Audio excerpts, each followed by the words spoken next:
Hello, hello, hello, and welcome once again to Movies That Pop. I'm the Kernel. Let's see what popped up in theaters this week.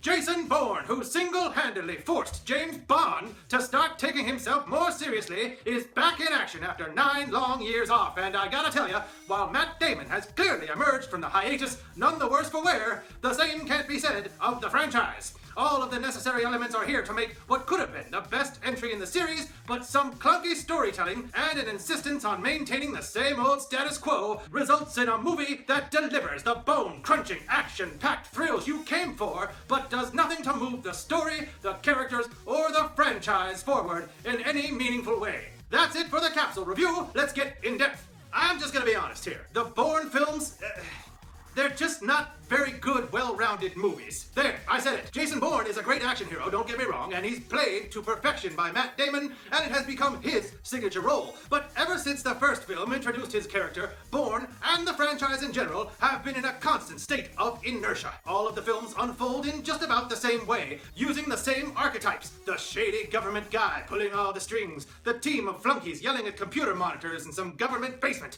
the one main bad guy assassin, the female who helps him out. They're essentially the same movie time and time again. The only thing that really separates these movies and the franchise's saving grace has been the action scenes. Paul Greengrass, who has directed all but the first of the Matt Damon films, knows how to shoot visceral, chaotic, brutal action incredibly well. But the story that strings those action sequences together, it's the same thing over and over. Jason Bourne is being chased, he evades capture, finds out some new piece of information, and disappears into the mist again while a movie song cranks up on the soundtrack. When compared to the original Robert Ludlum novels from which the first 3 movies took their names but very little else, the difference is night and day. Released during the Cold War paranoia of the 1980s, sure, they are dated now, but they had one central villain that hung like a shadow over Jason Bourne, like Sherlock Holmes' Moriarty, another international terrorist assassin named Carlos the Jackal, and the US government actually helped out Bourne after they realized he hadn't gone rogue after all, and Bourne ended up working in concert with the US towards the common good. Now that's the books. However, since the very first of the filmed adaptation, Bourne's primary adversary has always been the United States government. Each and every time, the entire US intelligence community is depicted as irredeemably evil,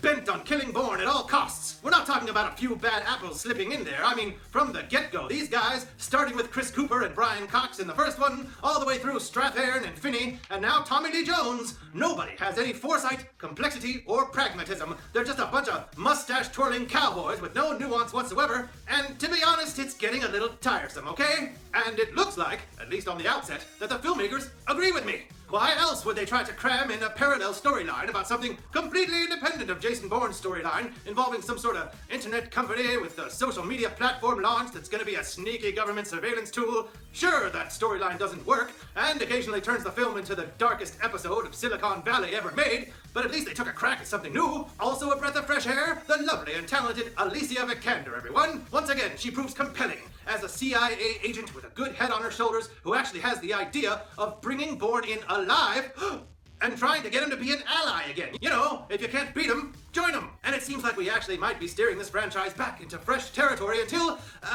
they just couldn't resist. The story and the themes swing back into maintaining the status quo, and we're right back in a big, dumb, cynical action movie where the US government is the bad guys, and where Bourne is great and everyone else sucks. The end. Cue up the movie song. Which is a shame because, as I mentioned before, all of the elements are there to make this the best Bourne yet. Tommy Lee Jones is easily the most evil and compelling of the big bad bureaucrats that this series has provided us with. Vincent Cassel oozes slick malevolence as the token all-star assassin that gives Bourne a run for his money. But you know what the filmmakers haven't given us a surrogate version of yet? Franca Potente. That's right, Marie from the first movie. We get a big bad bureaucrat every time. A new helpful female CIA agent every time. A new slick hitman every time. But they never recreated the every woman character. The one that grounded Bourne, gave him heart, and added emotional stakes to those exciting chase scenes. And this outing certainly does not scrimp on those chase scenes here, which are still the franchise's primary selling point, including a major opening set piece during a Greek riot and a thunderously entertaining Las Vegas blowout of a finale that had audiences on the edge of their seats, and demonstrates that neither Damon nor Greengrass have lost their edge in the 9 years between Bourne pictures. It's for the action alone that I award Jason Bourne a medium bag of popcorn. If you like the previous Bourne film for what they were, great action scenes strung along by dumb archetypes that just repeat themselves over and over from film to film, then here you go! It's more of the same, with just a little extra plot right on top that you didn't ask for and that you don't really need. But if you have a better memory than the title character,